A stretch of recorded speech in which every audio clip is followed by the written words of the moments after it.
Welcome to Anu's life style. இன்னைக்கு இந்த வீடியோவில் ஒரு ஃபுல் டேவோட ரொட்டீன் தான் ஷேர் பண்ணியிருக்கேன். இப்போ வீடியோ பிரேக்ஃபாஸ்ட் செய்கிறதுலேருந்து ஆரம்பிக்குது. இன்னைக்கு பிரேக்ஃபாஸ்ட்டுக்கு வெண்பொங்கலும் சட்னியும் சாம்பாரும் தான் செய்ய போகிறோம். இது எதுக்குமே நான் பெருசாக ரெசிபிஸ் எல்லாம் ஷேர் பண்ணல. இது எல்லாமே யூஸ்வலாக செய்கிற மாதிரியே தான். இப்போ பொங்கல் பார்த்தீங்கன்னா நம்ம யூஸ்வலாக விசில் விட்டுட்டு அரிசி பருப்பெல்லாம் விசில் விட்டுட்டு அதுக்கப்புறமா கடைசியாக தாளித்து போட்டு மிக்ஸ் பண்ணுவோம். நான் வந்து இது ஒரு ஒன் பார்ட் ரெசிபி மாதிரி குக்கரில் ஃபஸ்ட்டே வந்துட்டு எல்லாமே தாளிச்சுட்டு அதுக்கப்புறமா விசில் விட போகிறேன். இது வந்து பார்த்திங்கன்னா குழந்தைங்க யூஸ்வலாக அந்த பெப்பரை எடுத்து வச்சுருவாங்க. அப்படிங்கும்போது நம்ம இந்த மாதிரி பண்ணிட்டோம் அப்படின்னா அதோட ஃப்ளேவர் வந்து ஆல்ரெடி நல்லா உள்ளே இறங்கியிருக்கும். ஸோ அதுக்கப்புறமா எடுத்து வச்சாலும் ஒன்றும் ப்ராப்ளம் இல்லை. இப்போ வந்துட்டு இதில் எல்லாமே கடைசியாக உப்பெல்லாம் செக் பண்ணதுக்கப்புறமா கொஞ்சமாக மஞ்சள் தூள் சேர்த்துட்டு இதை மூடி போட்டு விசில் விட்டுற போகிறேன். அது ரெடி ஆகிட்டு இருக்கிற டைமில் இப்போ வந்து தேங்காய் சட்னி அரைச்சி எடுத்துக்கலாம். இது வந்து தேங்காய் சட்னி எப்போவுமே பொங்கலுக்கு கொஞ்சம் மைல்டாக அந்த ஃப்ளேவர் வந்து கொஞ்சம் மைல்டாக இருக்கிற மாதிரி இருந்தால் நல்லாயிருக்கும். அதனால் வந்துட்டு நான் இதில் இஞ்சி அந்த மாதிரி கூட எதுவுமே போடலை. கடைசியாக எதுவுமே தாளிப்பு கூட கொடுக்காம அப்படியே ப்ளைனாக தான் வச்சிட போகிறேன். தேங்காய் சட்னியை பொறுத்த வரைக்கும் நிறைய மெத்தடில் செய்யலாம். பட் அது ஒன்றுக்கும் ஒன்று தான் வந்துட்டு காம்பினேஷன் ரொம்ப நல்லாயிருக்கும். எனக்கு வந்துட்டு பொங்கலுக்கு வந்து இந்த மாதிரி மைல்டாக இருந்தால் நல்லா இருக்கிற மாதிரி இருக்கும். ஸோ அவ்வளோதான், ரொம்ப சிம்பிளாக நம்மளோட தேங்காய் சட்னி ரெடி ஆயிடுச்சு.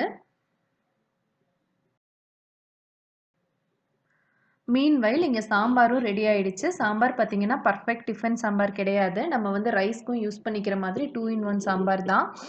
இது வந்து கத்திரிக்காய், முருங்கைக்காய் இதெல்லாம் போட்ட ஒரு சாம்பார்.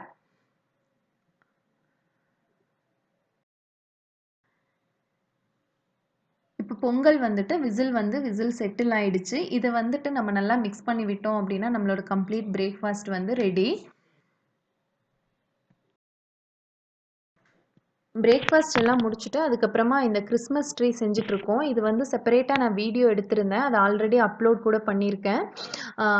இது வந்து பார்த்திங்கன்னா அந்த வீடியோ எடுத்த டேல தான் இந்த ஃபுல் டே ரொட்டீன் எடுத்திருக்கேன். எப்பயுமே இந்த மாதிரி சின்ன சின்ன விஷயங்கள் வந்துட்டு நம்ம வீட்டிலே செய்யும்போது குழந்தைங்களுக்கு சப்போஸ் இன்ட்ரெஸ்ட் இல்லைன்னா கூட நம்ம செய்கிறத பார்த்துட்டு அவங்களா வந்துட்டு அதில் அவங்கள இன்வால்வ் பண்ணிப்பாங்க. நல்ல ஒரு ஹெல்தியான டைம் பாஸாக இருக்கும் கண்டிப்பாக இந்த மாதிரி ஏதாவது செய்யும்போது.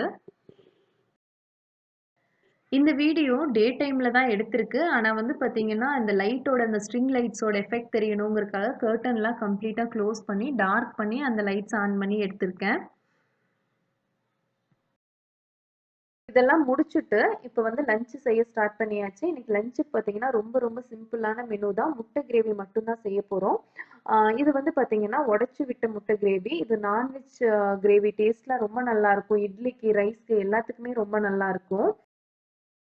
இத செய்யறது பார்த்தீங்கன்னா, ரொம்ப ஈஸி. ரொம்ப குயிக்காவும் ரெடி ஆயிடும்.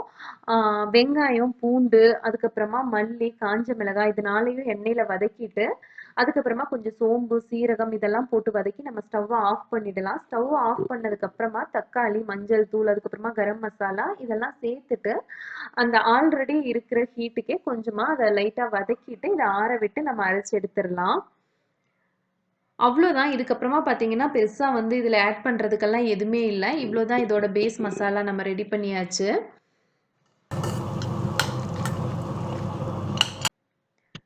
இப்போ பார்த்தீங்கன்னா, அதே கடாயில மறுபடியும் கொஞ்சம் எண்ணெய் விட்டுட்டு, கடுகு, கருவேப்பிலை மட்டும் தாளிச்சு, அதில நம்ம அரைச்சு வச்சிருந்த பேஸ்ட்ட வந்து போட்டுறலாம். போட்டுட்டு நமக்கு எந்த அளவு வந்து லிக்விடா வேணுமோ, அந்த அளவுக்கு இதில வந்து தண்ணி சேர்த்துட்டு, ஒரு கொதி வந்தா போதும். அதுக்கப்புறமா நம்ம முட்டைய வந்து உடைச்சு விட்டுறலாம். இது வந்து ஒரே இடத்துல விடாம கொஞ்சம் தள்ளி தள்ளி ஒண்ணு மேல ஒண்ணு போயிடாத மாதிரி பார்த்து உடைச்சு விடணும். அந்த எல்லோ வந்து உடைஞ்சிடக்கூடாது நம்ம விடும்போது. கொஞ்சம் கேர்ஃபுல்லா உடைச்சு விட்டுக்கலாம். இது வந்து பார்த்தீங்கன்னா, இது ஃபைனலா ரெடி ஆனதுக்கப்புறம் அப்படியே எல்லோலாம் நம்ம பாயில் பண்ண எக்ல எப்படி வந்து ரவுண்டா வந்து பாயில் ஆயிருக்கும், அதே மாதிரி இருக்கும். ஒயிட் மட்டும் பார்த்தீங்கன்னா, கொஞ்சம் அந்த கிரேவியோட லைட்டா மிக்ஸ் ஆயிருக்கும். பட் அந்த எல்லோவ சுத்தி நல்லா கோட் ஆயிருக்கும் அந்த ஒயிட்டு.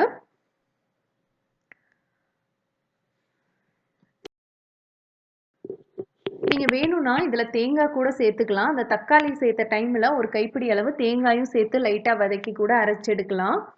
உங்களுக்கு வந்து கிரேவி வந்து இன்னும் கொஞ்சம் ஜாஸ்தியாகும். கொஞ்சம் டேஸ்ட் வந்து கொஞ்சம் மைல்ட் ஆகும். அந்த மாதிரி நம்ம தேங்காய் சேர்க்கும்போது. அவ்வளோதான். ரொம்ப சிம்பிளா நம்மளோட எக் கிரேவி வந்து ரெடி ஆயிடுச்சு.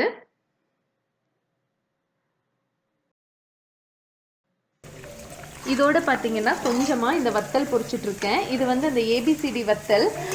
இது எல்லா குழந்தைங்களுக்குமே கண்டிப்பாக ரொம்ப பிடிக்கும். இதில் எல்லா லெட்டர்ஸும் இருக்கும். இதை வச்சுட்டு நேம் எல்லாம் அரேஞ்ச் பண்ணிட்டு விளையாடுவாங்க.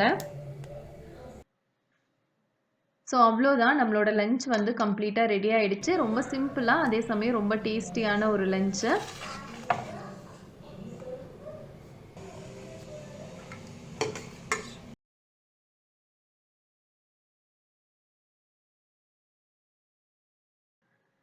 இப்போ ஈவினிங் டீக்கு பார்த்தீங்கன்னா கூட வாழைக்காய் பஜ்ஜி செஞ்சுட்ருக்கேன். இது நார்மலாக கடலை மாவில் செய்கிற பஜ்ஜி தான்.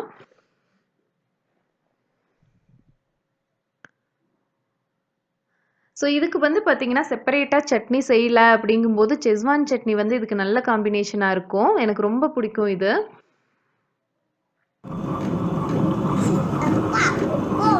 இப்போ வந்துட்டு இட்லி மாவு அரைச்சிட்ருக்கு. இது வந்து காலையில் ஊற வச்சுருந்தது. நீங்கள் நிறையா பேர் வந்துட்டு சாஃப்ட் இட்லி ரெசிபி போடுங்கன்னு சொல்லிட்டு கேட்டிருந்தீங்க. அந்த வீடியோ ஏற்கனவே வந்து நான் அப்லோட் பண்ணியிருக்கேன். அதோட லிங்க் நான் கீழே டிஸ்கிரிப்ஷன் பாக்ஸில் கொடுக்குறேன். கண்டிப்பாக போய் செக் பண்ணி பாருங்கள். உளுந்து ஆட்டும்போது மட்டும் பார்த்தீங்கன்னா ஒட்டுக்கா தண்ணி விட்டுறாமல் அப்பப்போ தண்ணி தெளித்து ஆட்டிகிட்டு இருக்கணும். அதே மாதிரி பார்த்தீங்கன்னா உளுந்து வந்து ஜாஸ்தி டைம் நல்லா அரைக்க விடணும். அப்போ தான் நல்லா வந்துட்டு அது பொங்கி வரும். அதே அரிசி பார்த்தீங்கன்னா லைட்டாக ரவை பதத்துக்கு கொஞ்சம் அதை விட கொஞ்சம் சாஃப்டான டைமில் எடுத்தோம் அப்படின்னா கரெக்டாக இருக்கும். அதே மாதிரி பார்த்தீங்கன்னா, இப்போ நீங்க ரொம்ப சில்லான கிளைமேட் இருக்கிற ஏரியால இருக்கீங்க. கிளைமேட் வந்து ரொம்ப சில்லா இருக்கு அப்படின்னா, உங்களுக்கு மாவு வந்து பொங்கி வர்றதுக்கு ரொம்ப டைம் எடுத்துக்கும். அப்படிங்கும்போது உங்களுக்கு வந்து நெக்ஸ்ட் வந்து இப்போ நைட் அரைக்கிறீங்க. காலையில எந்த அளவு குவான்டிட்டி யூஸ் பண்ணுவீங்களோ, அந்த குவான்டிட்டி மட்டும் எடுத்துட்டு, அத வந்து நீங்க ஓவன்ல வந்து லைட் ஆன் பண்ணிட்டு உள்ள வச்சுட்டீங்க அப்படின்னா, அந்த ஹீட்டுக்கு அந்த லைட்டோட ஹீட்டுக்கே பார்த்தீங்கன்னா, ப்ராப்பரா வந்து பொங்கி வந்திருக்கும். இப்போ நைட்டு பார்த்தீங்கன்னா ஸ்ட்ராபெரி ஸ்மூத்தி பண்ணிகிட்ருக்கிறேன். இதுக்கு ஒரு 8லேருந்து 10 ஸ்ட்ராபெரி நான் நல்லா வாஷ் பண்ணிவிட்டு ரெண்டாக கட் பண்ணி பிளெண்டரில் போட்டிருக்கேன். இதில் ஹனி அதுக்கப்புறமா மில்க் சேர்த்து அரைச்சி எடுத்துகிட்டு போகிறேன். அவ்வளோதான், ரொம்ப சிம்பிளான ஒரு ஸ்மூத்தி. இது வெறும் ஸ்ட்ராபெரி தான் அப்படிங்கிறதுனால இதோட டேஸ்ட்டு பார்த்தீங்கன்னா நல்லா புளிப்பாக இருக்கும்.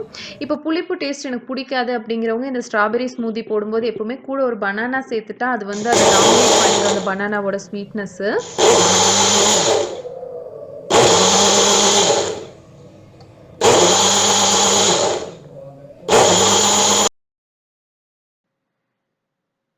இப்போ வந்துட்டு இந்த ஸ்ட்ராபெரியோட நீங்க பனானா சேர்த்துக்கிறீங்க அப்படின்னா, ஹனி கூட சேர்த்துக்க வேண்டியதில்ல. இந்த ஸ்மூதிக்கு பனானால வர ஸ்வீட்னஸ்ஸே கண்டிப்பா போரும். லாஸ்ட் டைம் என்னோட ஃபுல் டே டயட் மெனுல கேட்டிருந்தீங்க. நைட் வந்து இந்த ஸ்மூதி மட்டும் போருமா அப்படின்னு சொல்லிட்டு. கண்டிப்பா வந்து போதும். இது வந்து நல்ல திக்கா இருக்கும். நம்ம நெறைய வந்து இதில ஃப்ரூட்ஸ் சேர்த்துக்கிட்டோம் அப்படின்னா, நல்லா வந்து திக்கா இருக்கும்.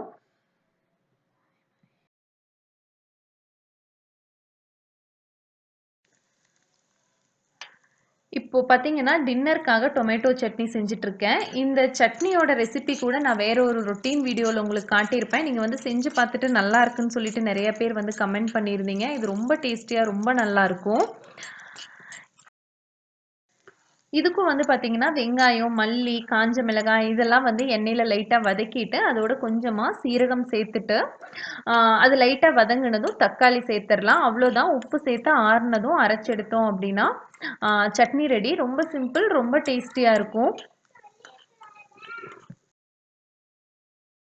இப்போ இதே மாதிரி இதோடவும் கூட கொஞ்சம் தேங்காய் சேர்த்துட்டு, இன்னும் கொஞ்சம் தண்ணி விட்டு அரைச்சு எடுத்துட்டு, அதுக்கு ஒரு தாளிப்பு குடுத்தோம் அப்படின்னா, அது தக்காளி குழம்பு மாதிரி ரொம்ப நல்லாருக்கும்.